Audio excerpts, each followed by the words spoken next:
Good evening, Northern Colorado. This is Ron, K0AZA. I'm located in Fort Collins, and I'll be net control for tonight's NCARC TechNet. The purpose of the TechNet is to enlighten amateur radio operators on topics of a technical nature. We'll do our best to answer any technical questions for the benefit of all those who are listening. If there's a subject that has never been made quite clear to you, this is a great opportunity to find an answer. If anyone feels they have information that will help regarding that subject, please give your call sign and Net Control will call on you. This net may be interrupted at any time for emergencies or priority traffic. If you need to use the system for an emergency during the net, say break and give your call sign. We'll acknowledge you and suspend the net until you advise that you're clear. Is there any emergency or priority traffic at this time?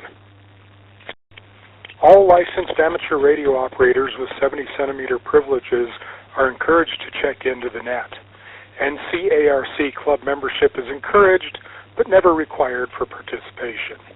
Check-ins are requested for the purpose of counting participations, and no checkout is required. This is K0AZA Net Control for tonight's NCARC TechNet. When checking in, please give your call sign slowly, first alphabetically, then again using the ITU phonetic alphabet, along with your name and location. When checking in, please state if you'll have a topic that you'd like to discuss. Check-ins will be taken in groups of 3. When I've acknowledged the first group of 3, I'll then move on to the next group of 3. I'll start by taking check-ins from Echolink. Anyone on Echolink, please call now. Okay, call suffixes alpha through Mike. Alpha through Mike, please call now. Good evening, Ron. This is W0KJM Whiskey 0 Kilo Juliet Mike Kyle in Fort Collins with no traffic. This is. Hi, Ron. AE0KO Alpha Echo 0 Kilo Oscar. Brad in Wellington, no traffic. This is N0EMP, November 0, Echo Mike Papa. Greg in Fort Collins with Debbie, K0DBE, Kilo 0 Delta Bravo Echo. I have nothing for the net. I had a question for Kyle, KJM, after the net, if he's still around, N0EMP. Okay, let's hold up here. The net acknowledges W0KJM, AE0KO, N0EMP, and K0DBE. Next group of 3, please call now. Whiskey 0 Alpha Sierra Papa, W0ASP, Terry in Berthoud. K0ARD, Kilo 0 Alpha Romeo Delta, and in Fort Collins. This is KF0 ODD, Kilo Foxtrot 0 Oscar Delta Delta, Paul in Berthoud. Okay, the net acknowledges W0ASP. Good to hear you, Terry. K0ARD, hi, Ann, and KF0ODD, hello, Paul. Next group of 3, Alpha through Mike, suffixes, please call now. W0LEI, Whiskey 0 Lima Echo India, Chad in Stout. And that acknowledges W0LEI, hi, Chad. Let's go ahead and open it up to all call suffixes. All call, say that 3 times fast. All call suffixes Alpha through Zulu, please call now. Whiskey Alpha 9, Foxtrot Bravo Oscar, Bob in LaPorte, no traffic. Kilo Bravo 0 Yankee, December, Pine Lake, no traffic. WA7EM, Whiskey Alpha 7 Echo Mike, Ed and Erie. KC0SIQ, Kilo Charlie 0, Sierra India, Quebec, Sean, Fort Collins, no traffic. Let's hold up there. Bob, my hand was getting dyslexic, and I got confused on the last 3 digits of your call sign. It was WA9F. Can you give me the rest of it, please? Not sure, Ron. It's 6 base operator FBO. Yeah, I thought that's what it was. And Eric, you were breaking up, but I got you, so no problem there. The net also acknowledges WA7EM, I believe it was, Ed, and KC0SIQ, Sean. Next group of 3, please call now. This is 0, Quebec Victor Mike Paul in Aurora. This is N0 NYY November 0 November Yankee Yankee Bart in Evans with N0 QXQ November 0 Quebec X-ray Quebec Jean Juliet Echo Alpha November also in Evans. And good evening, Terry. Nice to hear you again. Yeah, if we could hold up there just a second. The station in Aurora, I didn't quite catch your name or call sign. Could you come back and repeat those, please? Yeah, this is Kilo Foxtrot 0, Quebec Victor Mike Paul in Aurora, KF0 QVM. Okay, got it that time, Paul, KF0QVM, and the net also acknowledges N0NYY and N0QXQ. Next group of 3, any call suffix, please call now. W5VV, Whiskey 5, Victor, Victor, Bill, and Livermore. This is 8E0CF, Alpha, Echo 0, Charlie, Foxtrot, Brad, and Fort Collins. Okay, the net acknowledges W5VV and AE0CF. Anybody else before we get on with the net? KF0 LDS, Kilo Foxtrot Lima Delta Sierra, Norval and Lakewood. Okay, the net acknowledges KF0 LDS. Let's go ahead and move on. We can take late check-ins later. I didn't hear anybody that said they had a topic. Does anyone have anything they would like to discuss tonight? WA7EM. Go ahead, Ed. The floor is yours. Good evening, everyone. WA7EM. Just FYI, if you haven't discovered it yourself, Logbook of the World is back up. I just have been trying it occasionally since it went down, and this morning, to my surprise, it was live well and behaving normally. When I looked earlier this morning, it looked like it was back to early May as far as what contacts were in the logbook, but later in the day it looked like it might be catching up.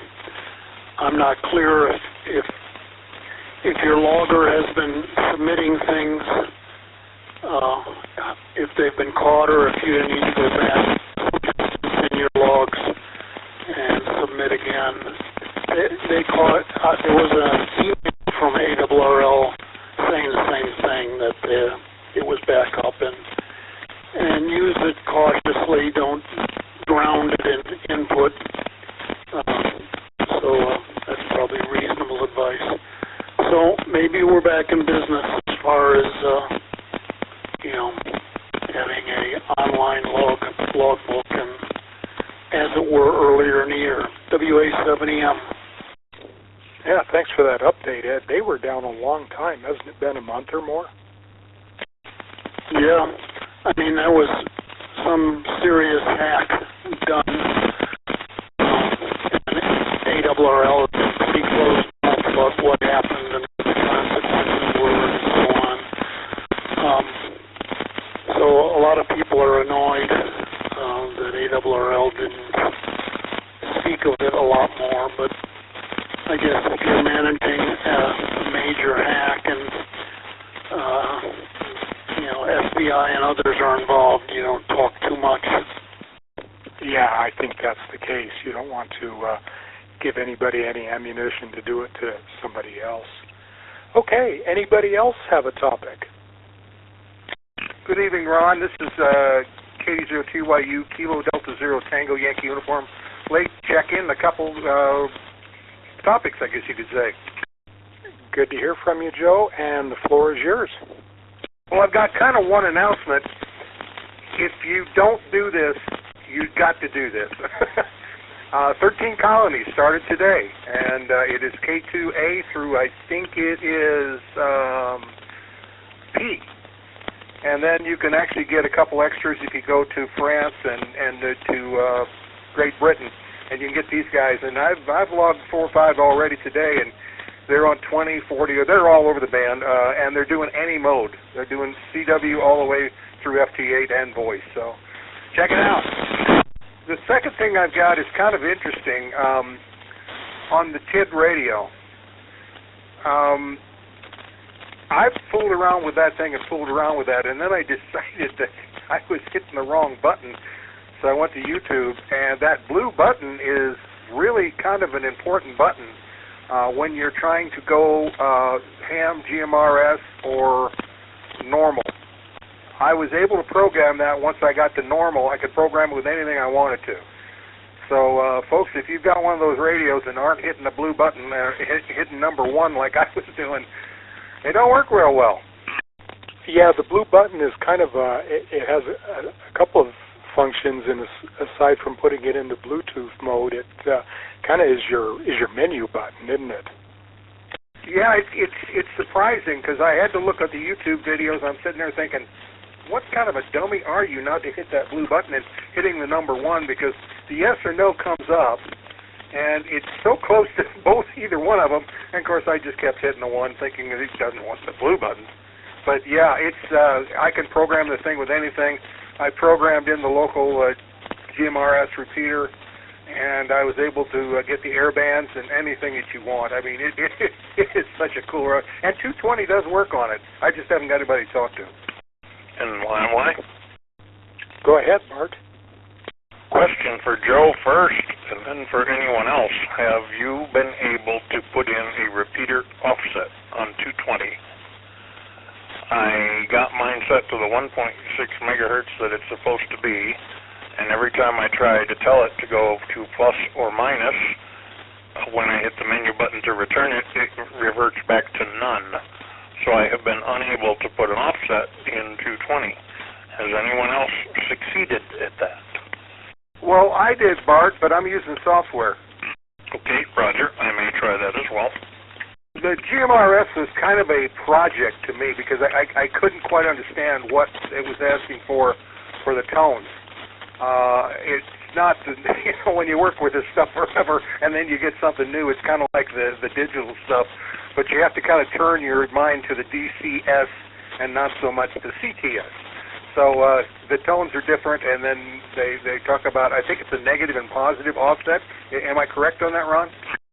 So the offsets are all the same, and I believe they're negative 5 megahertz. It's been a while since I've looked at it.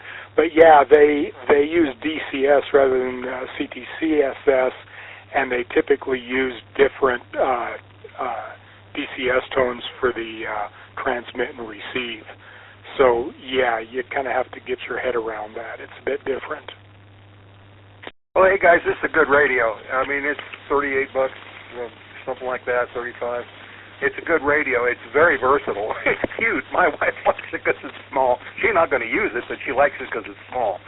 But it is an interesting radio, and if you get the right software for it, it seems to work. In fact, RT Systems actually does have a program for it. I bought it for $25, and it went in so easily. And I got to say, howdy to those guys down there.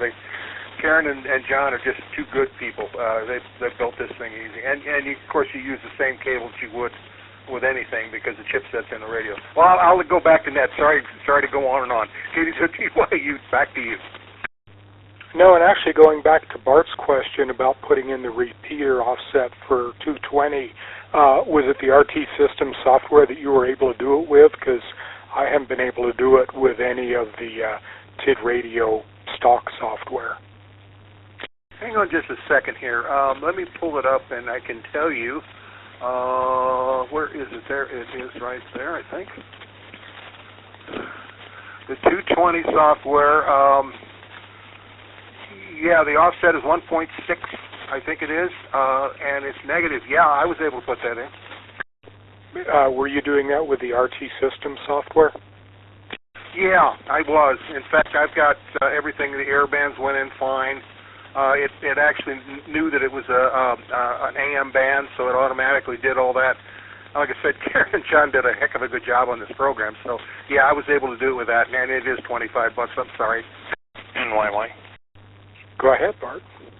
I'm going to assume that most people that have one of these TID radios now have seen the YouTube video where the guy does a spectrum analysis, and he got two, and one of them was pretty clean, and the second one had a first and second harmonic that were illegitimately high, and apparently he informed Kid Radio, and they sent him a new radio.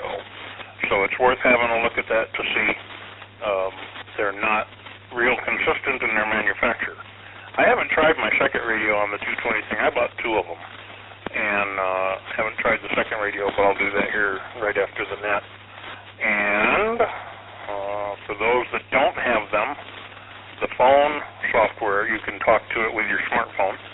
They say that's a little bit clunky, but the computer software, and maybe Joe, you can give your input on that, is supposed to be pretty good, pretty easy to use. That's the, what's it called, the OMAST, whatever it is, the TID radio software. Anyway, it's supposed to be pretty good when you run it on a PC, but I haven't tried that one yet either. Yeah, I've been using their software on a PC, and it's pretty good. However, I couldn't get it to do anything with 220. So I think that's room for improvement or future enhancement. I'm not sure which. Did anybody do this with Chirp other than me with others? There was a double and nobody won. Joe, why don't you try that again? I had a question. Has anybody tried this thing with Chirp? I did, and I didn't have much luck with it. And I asked, Ron, I assume that you turned on the, you have to turn on 220 on menu item 51, or it won't do anything, but I'm assuming you knew that. I did, but that's an interesting point. I don't think when I was trying to program it using their software, I had menu item 51 turned on. And maybe they actually have an interlock in the software on that. I guess that's worth going back and looking at, huh? Absolutely worth a shot. N0NYY back to net. What was that menu item number? 51, 52, or 53. There's a turn on the band for 220, 300, and 500 megahertz. One of them says like 220 or 200 or something, and you have to turn that menu item on for the radio to work on 220. I do know that if it's not turned on in the menu when you try and transmit in that band, it beeps back at you and gives you a message if you got the lady turned on and it says disabled, I think. So it lets you know that it's not going to work. Any other questions or comments about the TID radio? NYY real quick. It's item 52, and it says cancel if you try to key up on that band and you don't have that enabled. N0NYY. Yeah, I was able to put it in the radio with the RT system, but I just noticed I didn't have it turned on. Now it's turned on. Well, there you go. Any other questions or comments about the TID radio? WA7EM. Yeah, go ahead, Ed. Yeah, I keep missing the name of the radio. I'd like to look into this. What is it?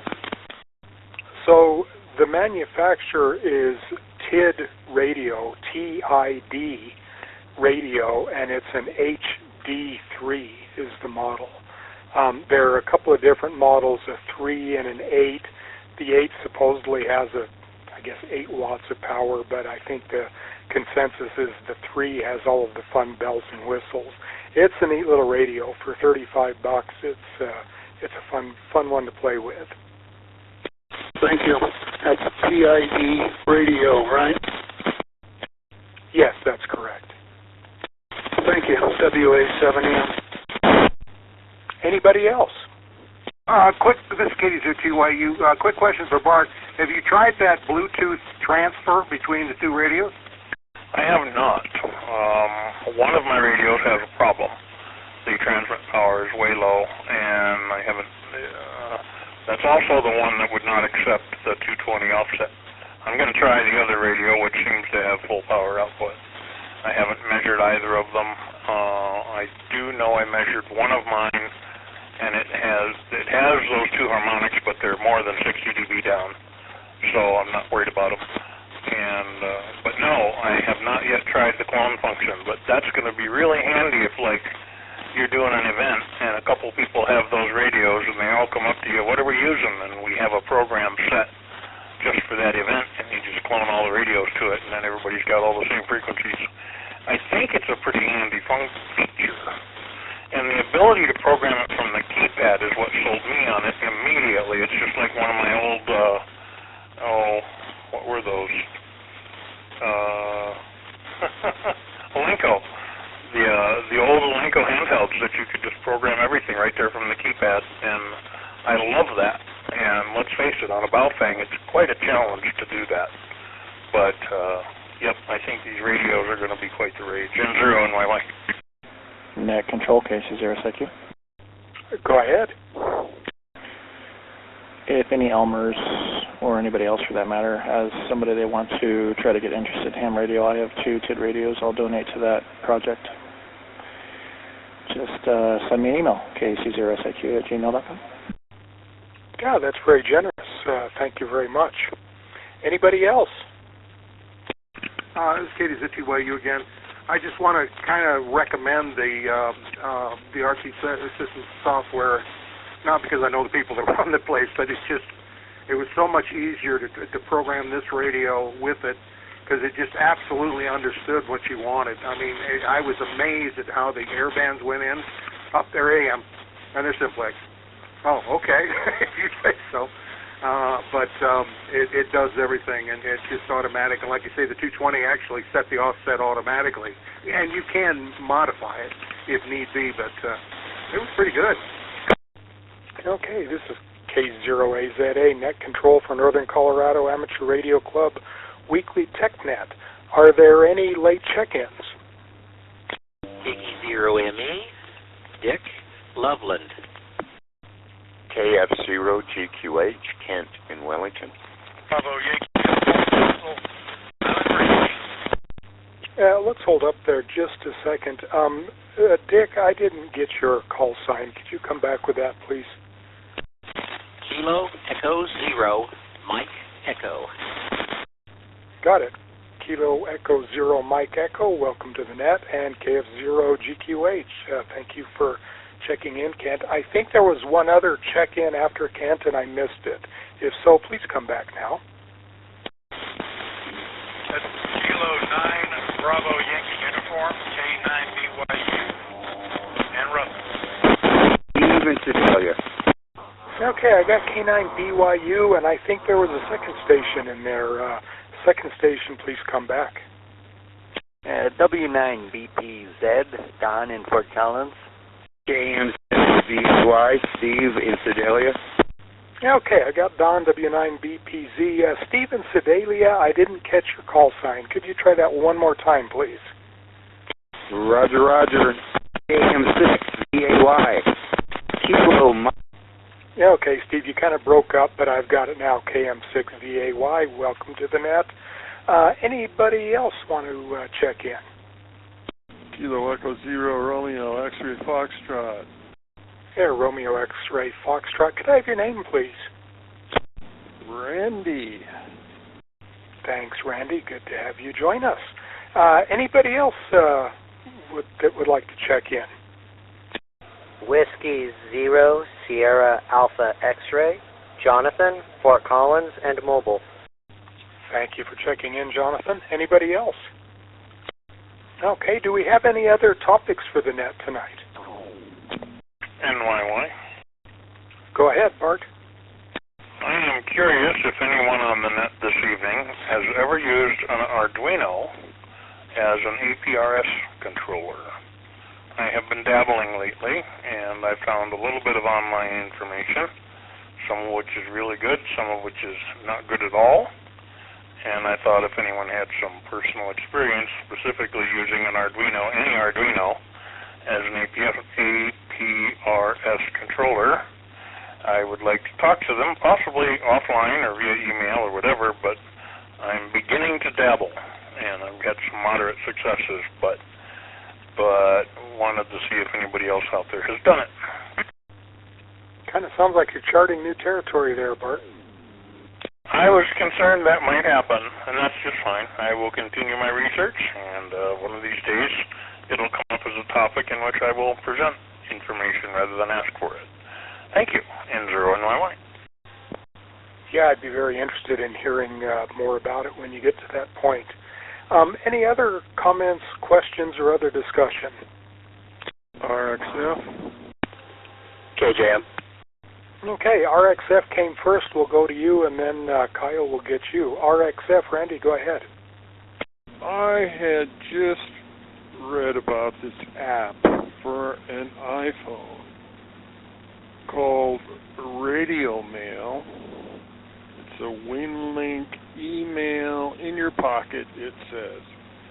So I was just curious if anyone uses it. I've always kind of been interested in WinLink, but it seems kind of complicated, and this seems kind of easy. So just curious. It's Radio Mail for iOS. ODD? Go ahead, Paul. I just want to let you, yes, I use it for my Apple, and I use it specifically to keep tabs with Red Cross right now, but I can use it for pretty much anything. It seems to work pretty fine with me. RXF. Yeah, go ahead, Randy. So I have a large degree of ignorance regarding WinLink. With this app, would you say I could jump right in and figure it out pretty good? KJM. Go ahead, Kyle. Well, just for a show of hands, I also use Radio Mail, but I pair it with my MobiLinked to be able to do APRS stuff with the Radio Mail app, as well as WinLink. I haven't really used it all that much, so I'm not super experienced in that realm, but I have set it up, tested it, got it to work, and then I haven't really messed with it all too much beyond that. But it is fairly straightforward to figure out. There are plenty of YouTube videos on how to use Radio Mail and things like that. There's a channel that I'm thinking of in specific, but his call sign is escaping me right now. I'm sure I'll remember it at 3 a.m. Waking up from some nightmare, going, "Oh shoot, I forgot to say that on the TechNet tonight." But at the moment, it's not coming to me. So back to net. Well, that sounds good. Thank you, everyone, for your responses. It just looks like a good way to get my feet wet very easily. It costs $15, but hey, that's no big deal if it works well. So thanks again. KE0RXF back to net. Very good. And Kyle, you had also piped in there earlier. Did you have a topic? I had something for Bart about the Arduinos. I was just going to say I second you, Ron, with being eager to hear about Bart's findings with the Arduino, because I have dabbled with an Arduino very, very limitedly, just to make a key fill device for one of my Motorola radios, but that was so simple. I followed a YouTube video where they held my hand through the whole thing and just gave me all the code to copy and paste into the thing, and it worked all wham bam lickety split, no hiccups, no issues, no troubleshooting for me. So I wish Bart was having the same experience as I had with my Arduino. But tonight, Mike Echo. Go ahead. Well, not so much a topic, just maybe a point of information. I checked with the Colorado License Plate Bureau, in case anybody was wondering. With the new colored Colorado license plates, you cannot get a ham plate in the red, black, or yellow plates that are the Vandy plates. It's a different thing altogether. So if you're interested in the ham plates, it will be the green and white mountain plate. And just a notice for if anybody's interested. KJM question? Go ahead, Kyle. will they not let us do ham plates at all in those colors, or are they just not offering the discount? So, like, for example, if I still wanted to do a vanity plate with, like, my ham call sign on a black plate, would they just not allow that at all, or would they still charge me extra and just say no ham discount for that?